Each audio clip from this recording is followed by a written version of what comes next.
This may be the most important video you will ever watch.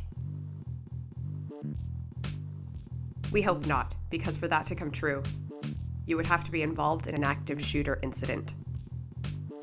While the likelihood of finding yourself in an active shooter incident is small, the risk is real, and these situations are happening with increasing frequency on college campuses and elsewhere. Our objective is to help put you in control of the outcome. Everything we discuss in this video can be summed up in 3 words: run, hide, fight. But first, what is an active shooter? An active shooter is someone with a gun attempting to kill people in a confined, populated area. For you, that means someone with a gun on campus who wants to kill. The purpose of this video is to give you the tools and confidence necessary to survive an active shooter attack. How will you know when an active shooter attack is underway? Know that gunshots don't always sound like they do in movies. If it sounds like a gun, or even firecrackers, consider that it may be an attack. Do not wait for confirmation. Do not seek a second opinion. If it sounds like gunfire, it's gunfire. The same goes for screaming. While screaming doesn't always indicate danger, it may be a reaction to something terrible. Keep in mind that police are minutes away, not seconds. You must fend for yourself during this time. You cannot wait for the police to arrive. You cannot wait to act.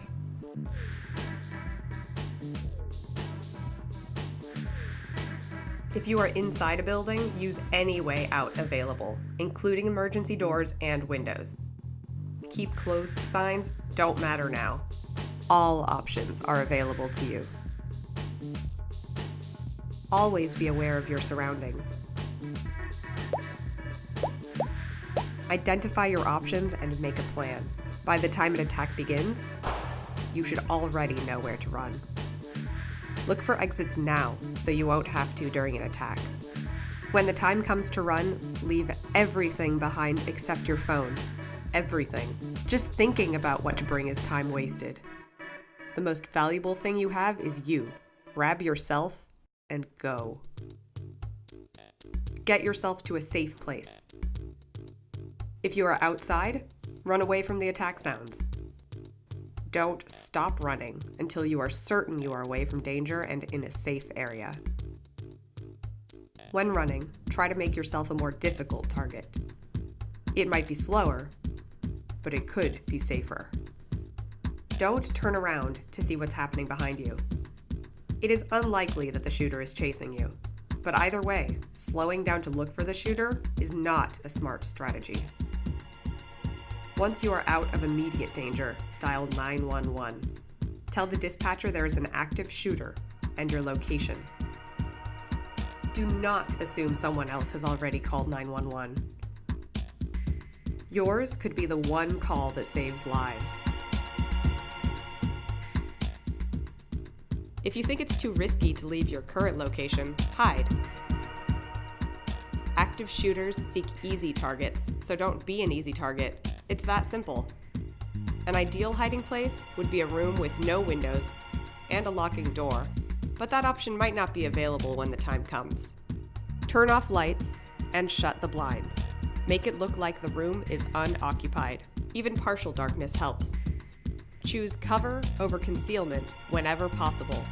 Concealment is something like an office partition. It will hide you from sight, but it will not stop a bullet. Cover is something that will do both. Heavy wooden doors, file cabinets full of paper, and objects of this type should always be your first choice. If possible, barricade doors behind you even if locked, but try not to make unnecessary noise in the process. Be silent. Turn your phone to silent. Disappear. Shooters don't waste time exploring rooms that look unoccupied, trying to break down locked doors, or searching for hiding students. Once hidden, be prepared to stay hidden a long time. Stay calm and be patient.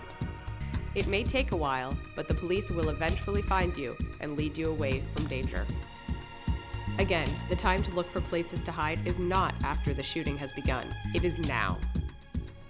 Wherever you are on campus, be aware of your surroundings and ask yourself, where could I hide if it happens? What are my options? Does this classroom have a closet? Does the door lock? What could I use to barricade the door?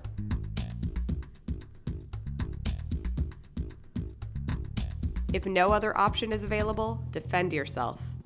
You might not think of yourself as a fighter, but others just like you have surprised themselves with how effective they can be when fighting back was the best option for survival. The attacker has at least one weapon, and you do too. Look around. Chairs, textbooks, backpacks, rocks, pens. You have more options than you probably thought. One readily available weapon is a fire extinguisher. You will find them in nearly every hallway. You also have surprise on your side. The attacker is not expecting armed resistance until police arrive. This is your advantage. When you fight back, your goal is to overwhelm the attacker and minimize their ability to use weapons effectively by limiting their vision or physically disabling them. And with others nearby, weakening the attacker will give them confidence to join the fight. Lastly, when you fight back, don't stop too soon. Fight until the threat is over. The number one job of the police is to stop the attack. This means they are totally focused on neutralizing the shooter.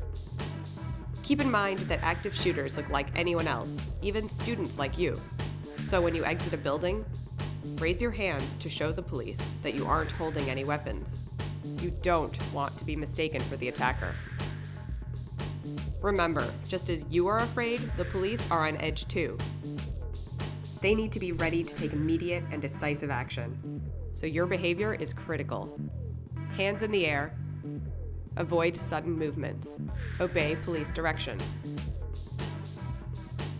The police will shout orders. They don't have time for courtesy. They must act quickly and forcefully. Do what they say for everyone's benefit. Like we said, the police are there to stop the attack. Once that job is done, they will turn to helping. Let's talk about helping others. This may be the most difficult decision of your life, but the best thing that you can do may be just to run and get help. Remember, most active shooter incidents begin unexpectedly and end quickly. Help is on the way. If you can remember run, hide, fight, you have the most important knowledge needed to survive an active shooter attack. Familiarize yourself with your environment. Plan ahead. If you are prepared, you will be able to run, hide, and fight without hesitation and with confidence. Please share this video, not only with your fellow students, but with family and friends. The active shooter threat is not limited to your campus, or to any public place for that matter. This could be the most important video you ever share. Thank you for watching.